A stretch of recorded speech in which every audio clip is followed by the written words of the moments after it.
Today I'm going to basically cover triple integrals in spherical coordinate system. This is very much a niche market. These are for triple integrals over a solid region, where that solid region can best be described using spherical coordinate systems. The types of solids where they work well are spheres, essentially, parts of spheres, and cones. They're the most likely ones that you are going to encounter where the spherical coordinate system kind of makes sense. Now, I'm going to try and draw as best I can how you would locate a point in 3D space using spherical coordinates. So imagine you have this point P, which Cartesian coordinates would be x, y, z, and you wanted to describe where this point was in three-dimensional space, right? Using the spherical coordinate system, you would join a line from the origin to that guy, and then I've decided it would be much better in color. And you would give three numbers. The first number is the distance from the origin to the point P, and that guy is called rho, and it's pronounced like you were saying the word rho. You then have an angle, which is the angle it makes with the z-axis, which is this angle here, and we call this guy, well, I call him phi, which sounds a bit like Fi, phi, although sometimes I call it squiggle. And then the third and final number is, you imagine dropping a vertical line till it hits the XY plane, and then you join the origin to that, and this angle that it makes with the x-axis is called theta, which is exactly what you would have called it in cylindrical and polar situations. So here are our three guys. So I can tell you where a point is in 3D space by just telling you these three quantities, these three numbers. And we call, when you do it in that version, theta, phi, you essentially, and let's get these in the right order, rho, phi, theta, there, that's better. You essentially tell everybody all you need to know to plot that point in 3D space. So there must be, and there is, a connection between the coordinate system x, y, z and this new coordinate system, the spherical coordinate system, rho, phi, theta. And the connection that connects the two together is that the x coordinate is rho sine phi cosine theta. That the y coordinate is very similar, rho sine squiggle sine theta, and z's kind of the odd one out. He does have a rho, but he just says cosine squiggle. That relationship between polar and Cartesian x, y, z can be used, for instance, to change an equation that involves x, y's, and z's into an equation that involves rho, phi, and theta. Now, there are some other useful things. For instance, x squared plus y squared plus z squared, eventually, if you work on it, I can prove it to you, you get this guy. X squared plus y squared, not so obvious, and you just have to trust me on this one, but you could actually prove it. Gets you that guy. So these are the main ones. It's kind of useful to know that as well. Okay. Now, let's take some very simple, solid 3D shapes. The most obvious one, and they call it a ball, I would probably call it a solid sphere, because it contains not just the surface of a sphere, but all the points inside it. That guy there, if you were trying to describe it, you would say that the rho value would go from 0 to r, where r is the radius of the sphere. That theta would go from 0 to 2 pi, which doesn't seem too unusual. But this one is, that guy only goes to pi. Let me try and explain what's happening. Imagine you were looking at this and you were trying to generate a sphere and all the points inside it. Well, you can imagine if you rotated theta from 0 to 2 pi, you'd be able to get any point in that plane. And you could imagine projecting r up and you could get different points on it. But the angle theta only needs to start at 0, which is vertical upwards, phi I should say, starts vertical upwards, and it only needs to rotate down to the bottom, because all the points that would be in the other half of that turn are already accounted for when theta rotates itself. So if you wanted to get a guy over here, you just need the theta there, and the phi thing coming down would catch them all. So that is what basically every solid sphere of radius r, that would be its limits of integration. Now the second major shape, so let me try a little baby picture of what that would look like. There, a sphere. The second major shape that you're probably going to have to deal with is a cone. So, so your cone might be a cone that looks like this.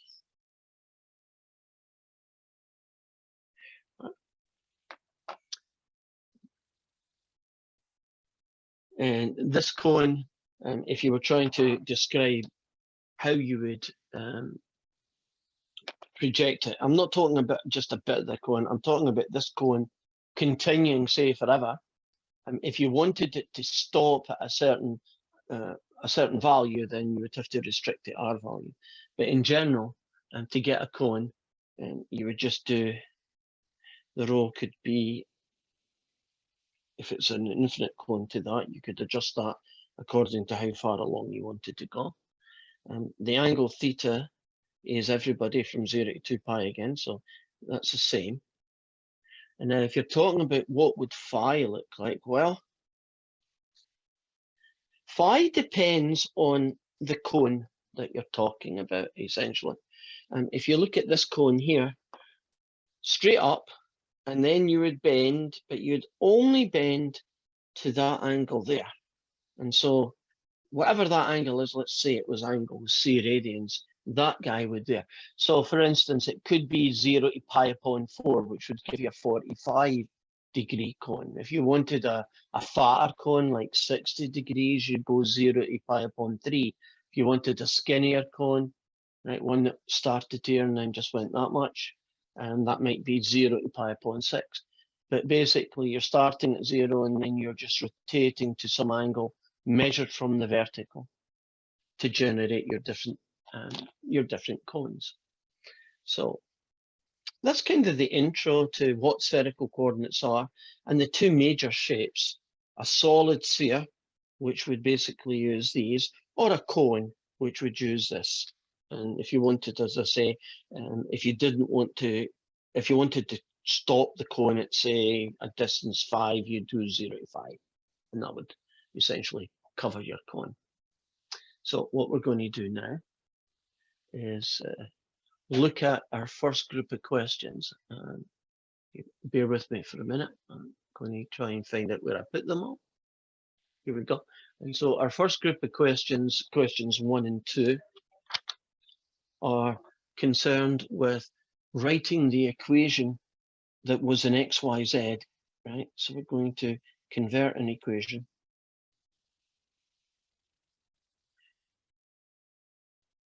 basically a surface that was in the form x, y, z into its polar form, which is going to be rho theta phi.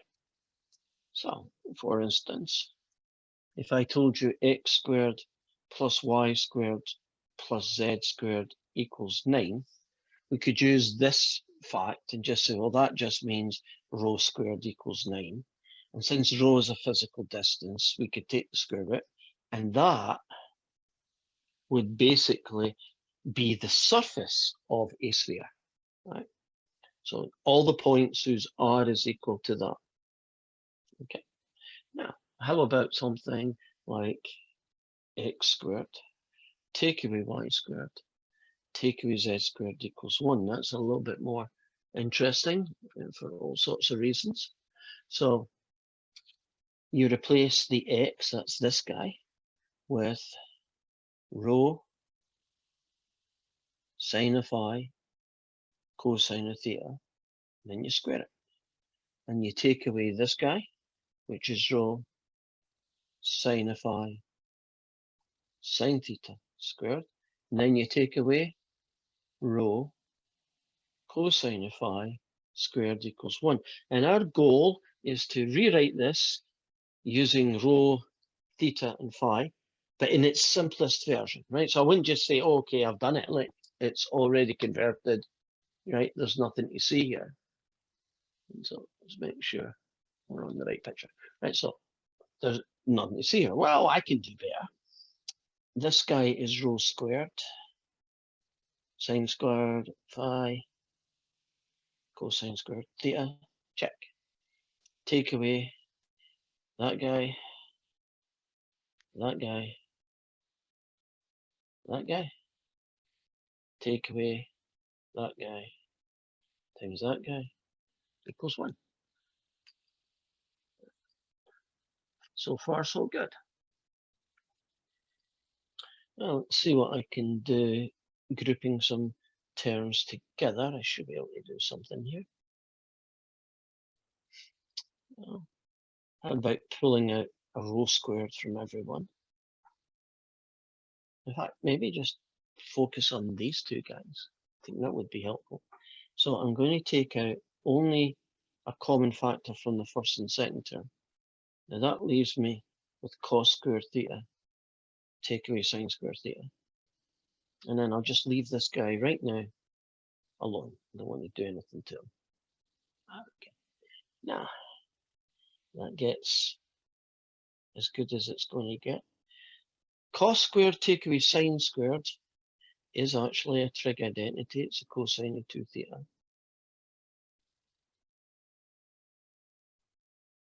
You got that? And what else can I do? Well, not too much, actually. I'm just going to pull out a rho squared now, and I think this question is, this particular guy is as good as it's going to get.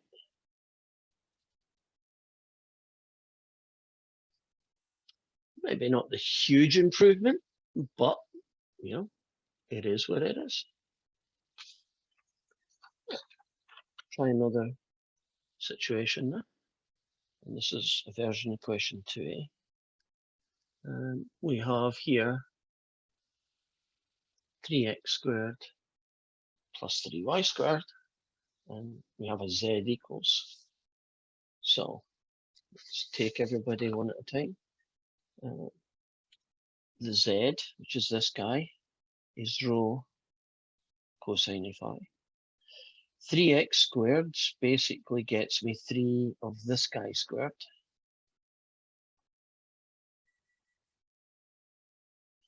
And 3y squared gets me 3 of this guy squared.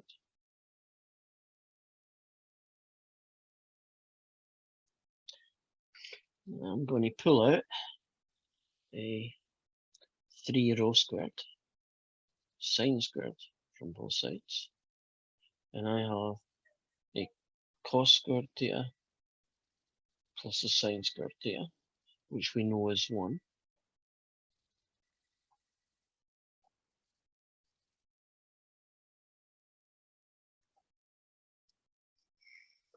Okay, that's pretty good.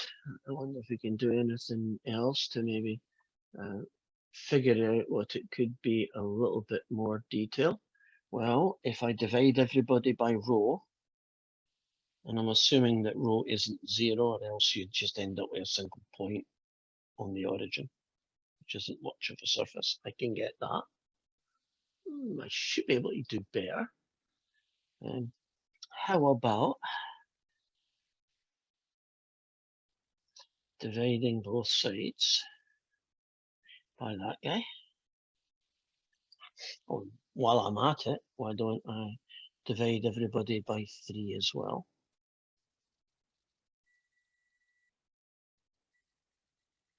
And I could do something with this fella.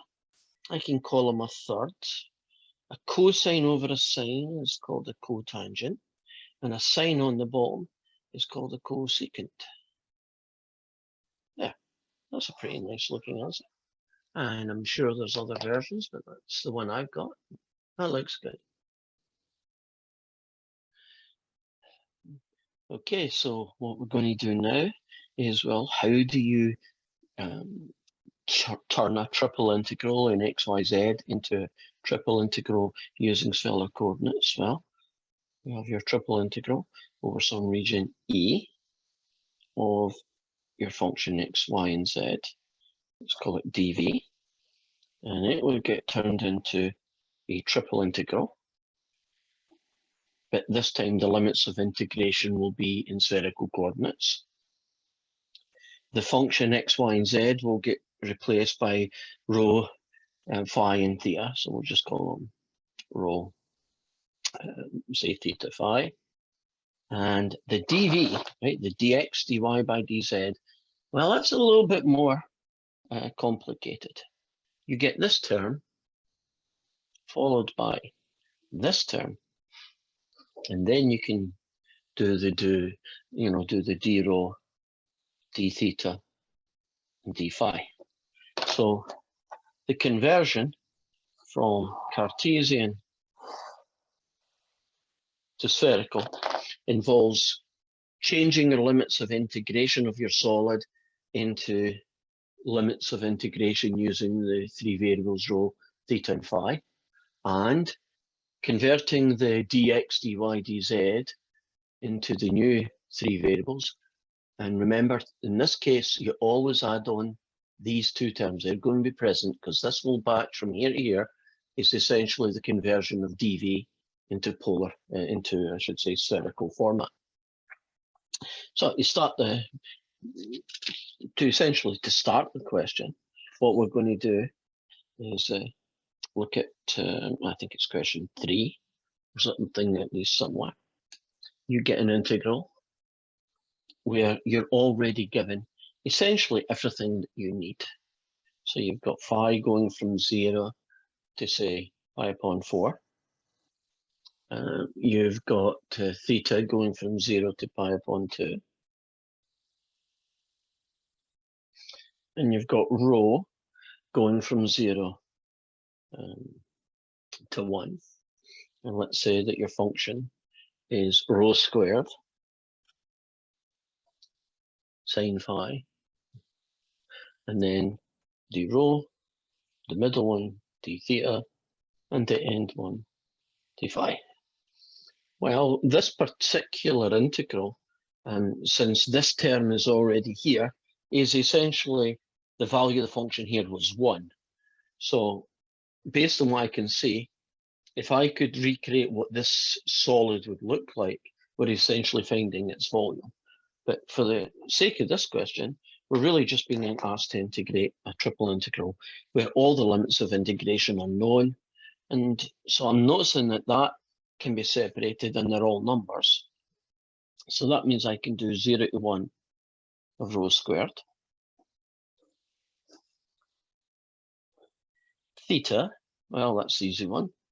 Theta can go from 0 to, say, pi upon 2. And phi can go from 0 to pi upon 4. And let's take the easy ones. This guy here is basically going to end up being pi upon 2. This guy here is going to be essentially pi upon 4. And this guy is a power rule, evaluated from 0 to 1. So you'll get a third out of that. So it's 1/3 times pi upon 2 times pi upon 4. Bottom guy is going to be 24. Bottom guy is going to be pi squared. And there you go. You've now got your answer to this particular triple integral. So as long as they give me the limits of integration, we are good. That's probably unlikely. I mean, you're more likely to get a question that looks something like, say, question 2 in your homework, where you're going to be asked, I should call it question 4 actually, you're going to be asked to find the triple integral, and they're calling it B, a ball. So a ball is basically a filled-in sphere. I would call it a solid sphere. And the function is going to be x squared plus y squared plus z squared, all squared, dv. So what do we know about this region B, this solid B? Well, it's a ball or a sphere, and its radius is equal to 1. Well, here is the limits of integration that create a sphere.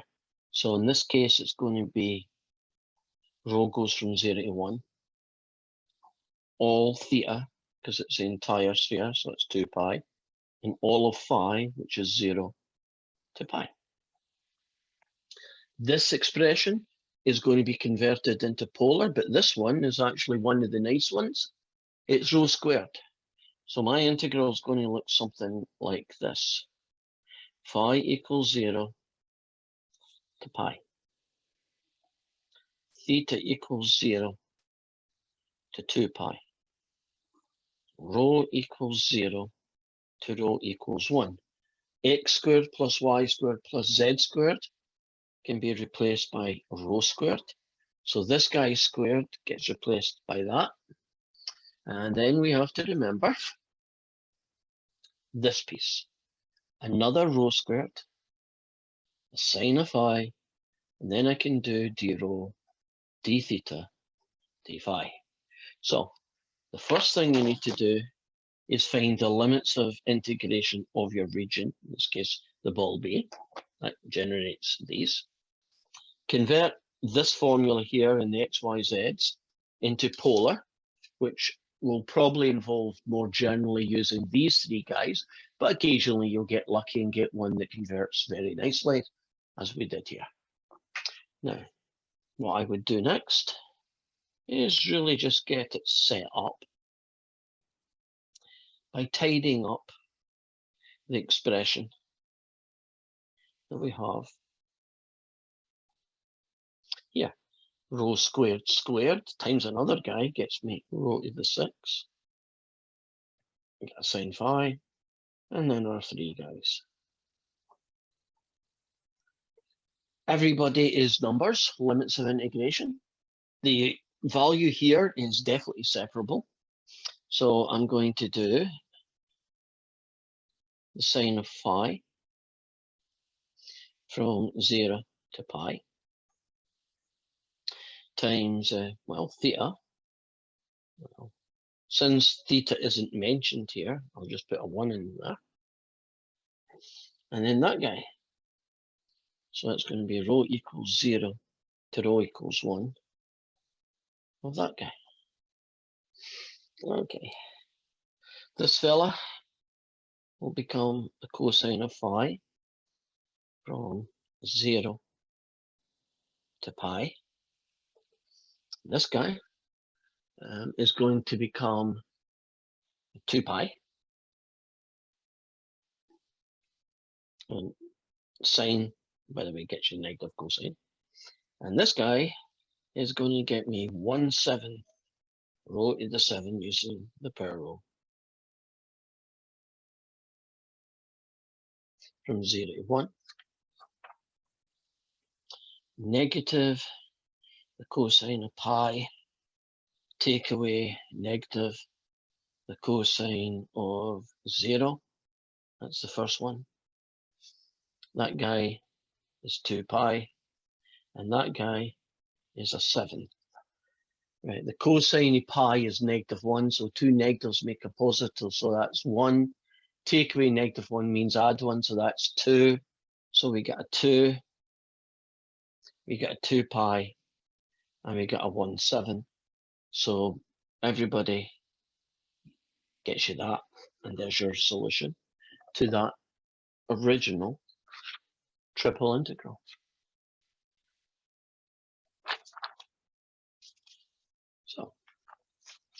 So that went well.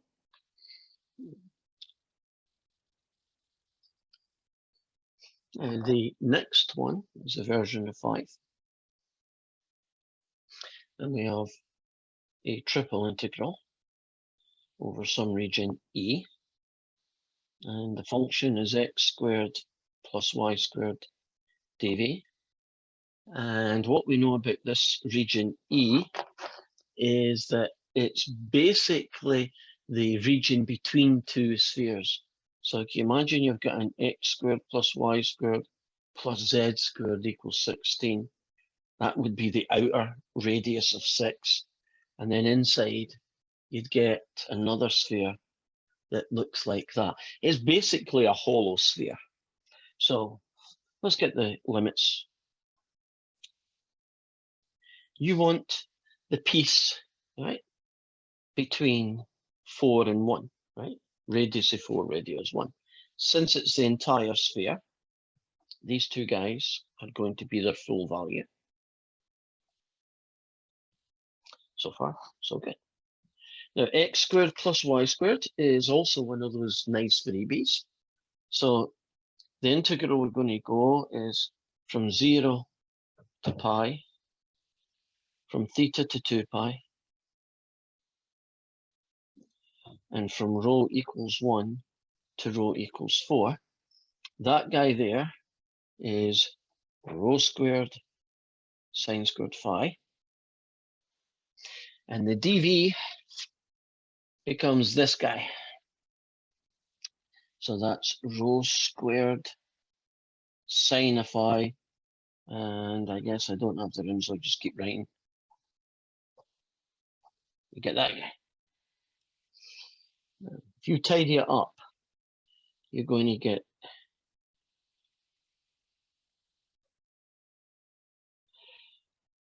rho squared, another rho squared, rho to the 4, sine, sine, combine them, sine cubed, d rho, d theta, d phi. And kind of theme here, these limits of integration all contains numbers. This function is multiplied and therefore is separable. And so I can have phi equals 0 to phi equals pi of sine cubed phi, multiplied by theta equals 0 to 2 pi of 1, and finish with the integral from 1 to 4 of rho to the power of 4 d rho. Now that guy is 2 pi. This guy, well, you'd get 1/5. Well, let's just do it.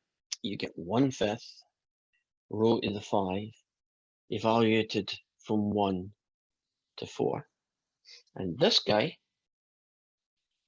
well, you have to go back and look at how you would deal with a sine cubed. And it's maybe not obvious, but this is the way you would deal with it. First, you split it into that guy. Then you would replace this guy with 1 minus cos squared. That guy is still 2 pi. Now that guy is, God in Himmel, 1024 take away 1, so 1023/5.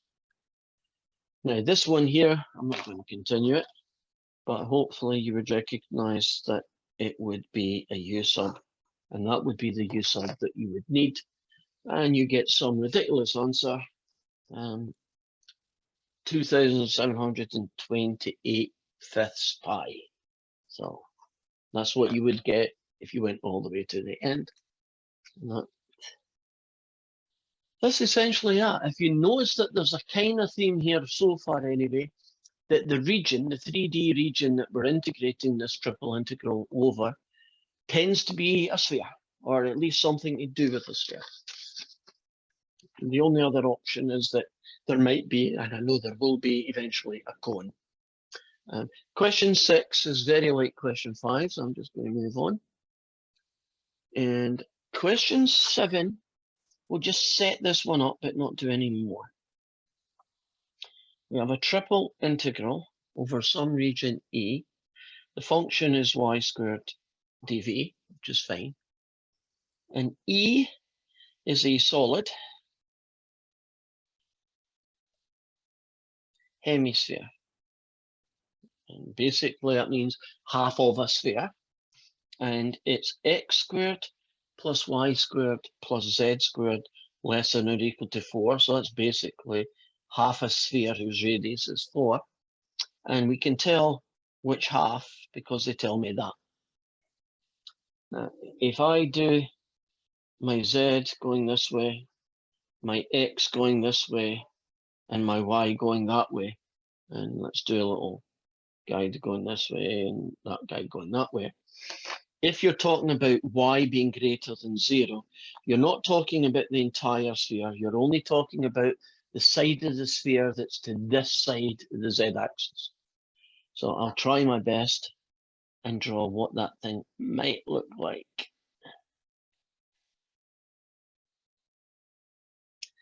And I think I might have failed miserably. But if you turn it on its side, it would look like that guy, right? So you imagine this over here. It's quite hard to draw 3D shapes in 2D paper anyway. So what would that look like as far as, you know, this is the y-axis, by the way, and this is the x-axis. What would that look like if we were trying to create getting out here, the limits of integration? Well, start with the row. It's still going to go from 0 to the radius 2. Now, what about phi, right? Well, you start off vertical and you would finish down at the bottom. So actually phi doesn't change either. But what does change is the theta. Now, if you wanted to generate this shape, now the way I've drawn it is because of this orientation. But if I draw it with the normal orientation going this way, that's what the cut is. Now, do you see in this case, the theta goes from 0 to pi. And that's one of the problems with this orientation, is that in the 3D orientation, the x and y don't really point the same way. Can you see that's what the shape would look like? It's kind of sticking out that way on this orientation, but that's our guy. And that's how we got it. So to finish this question, we would write down our limits of integration.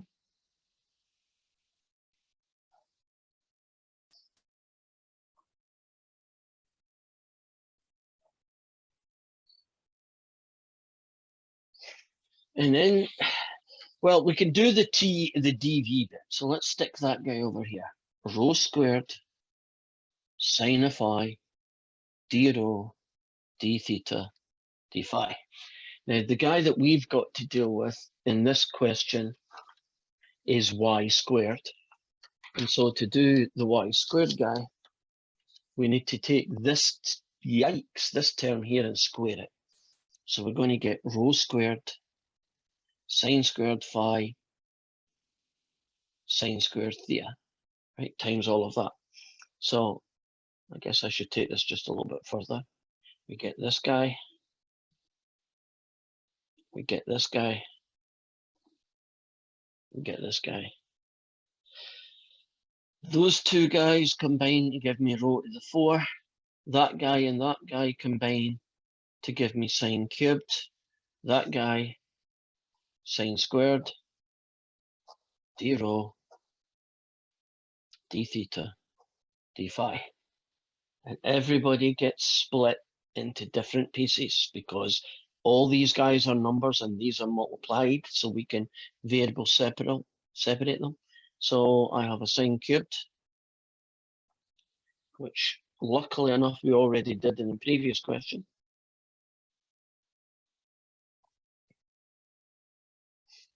Here's sine squared theta. And then we've got that guy.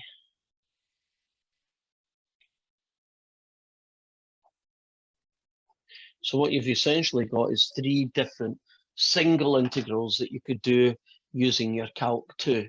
That one we've talked about in the previous question. That one's a power rule. This is probably the only problematic one, and I hope you recognize that sine squared can be written as a half 1 minus cosine of 2 theta. What's that, pi? Then you would probably split it up like that guy. And then you could get the answer. So that's pretty much the end of that question.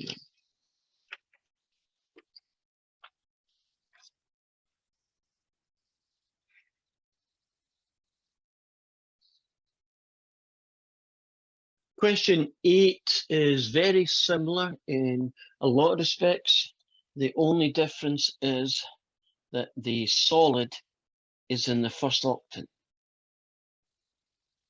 So we won't go into all the details of all the other pieces, but it's in the first octant, and x squared plus y squared plus z squared is going to be less than or equal to 1.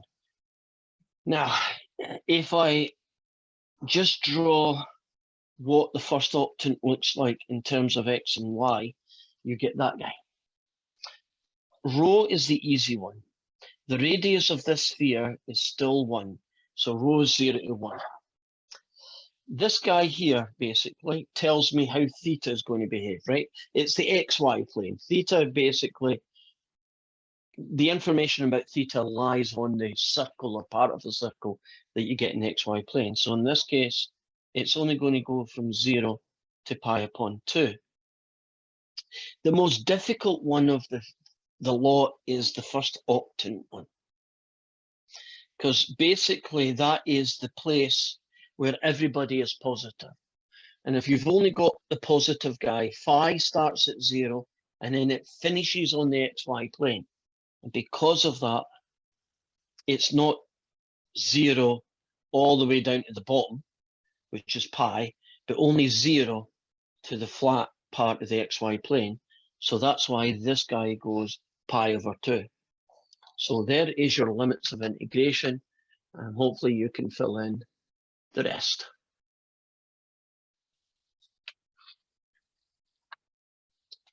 Question 9, on the other hand, has got an awful lot going on, so let's at least try and set it up. We have a triple integral over some region E, and we have here an x squared, y squared, z squared guy inside the square root, and a dv. Now the region E is described as being above the cone, z equals the square root of x squared plus y squared. And it's between two spheres. And the spheres are x squared plus y squared plus z squared equals 1. And the other sphere is x squared plus y squared plus z squared equals 4. So I'm not even going to attempt to draw this, but I want you to imagine that you had a sphere, radius 2, and inside another sphere, radius 1. Right? So it's a shell. It's like a hollow shell that's got, what, about 3 units of thickness. And in that shell, there's a cone going up and cutting through it. And that's the cone, guys. So it's a cone going up this way, and it only cuts as far as the until it meets up with the last one of the circles. So basically it meets up with that guy there, right? So we have to try and put together what the limits of integration are going to be in this rather complicated situation. Now, let's just focus on what does that fella look like when you convert it into spherical coordinates. Well, you get rho cosine of phi, and you get the square root of this guy. So you get rho cosine of phi is rho sine of phi. Now we'll assume that rho is not zero for the obvious reason that if it was zero, you'd just say a point in the origin. And we can now say that the relationship is that guy. If you divide both sides by cosine,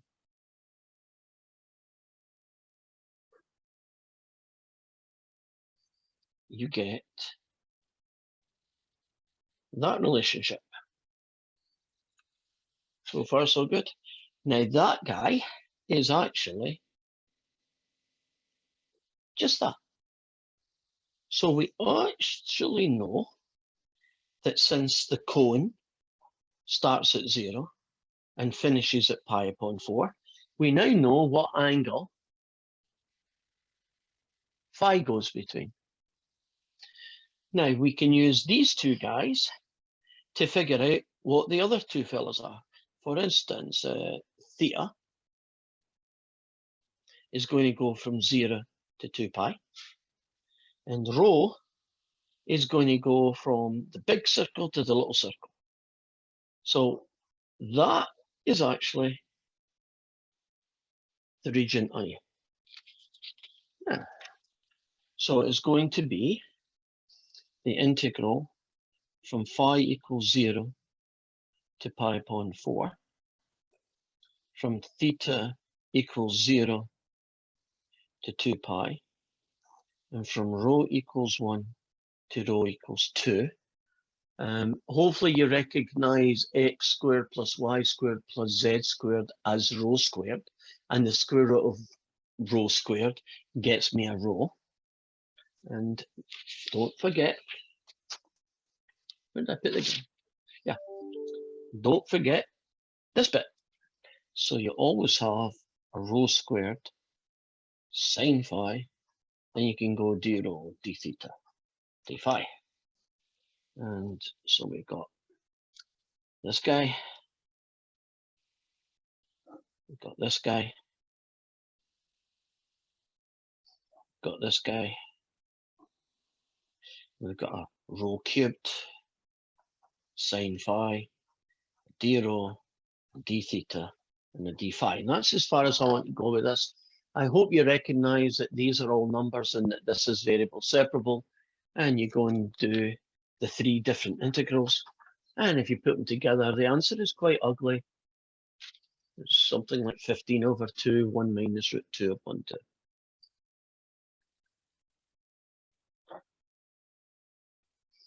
So what's the last question? Our last question is find the volume. Now, the minute you tell me you want to find the volume of something, you are talking about the triple integral of 1 dv, even although the question doesn't mention it. And the region E, right, is, as I read on, described as being inside a sphere and below a cone.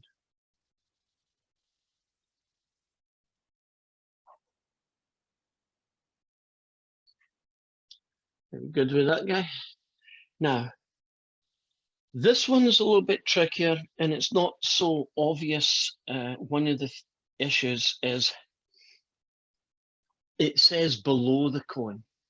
In the previous question, the way they phrased it is that it's above the cone. Now, if you're doing, imagine that's a y-axis and this is your cone, sorry, your z-axis. If you're talking about below the cone, you're going one direction. You're talking about above the cone, you're going another. So the above the cone was 0 to pi upon 4. Right? 0 to pi upon 4, right? Everything's above where the cone is. If you're talking about the key word here is below the cone, the difference is you're going to start here.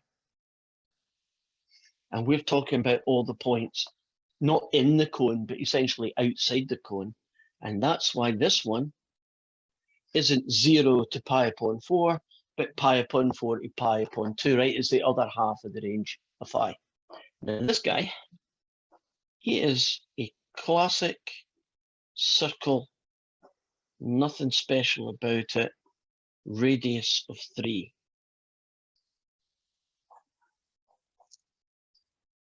And there is our limits of integration. So phi is going to go from pi upon 4 to pi upon 2. Theta is going to go from 0 to 2 pi. Rho is going to go from, did I say 1? No, I did. Rho is going to go from 0 to 3, 1. You always finish with this guy.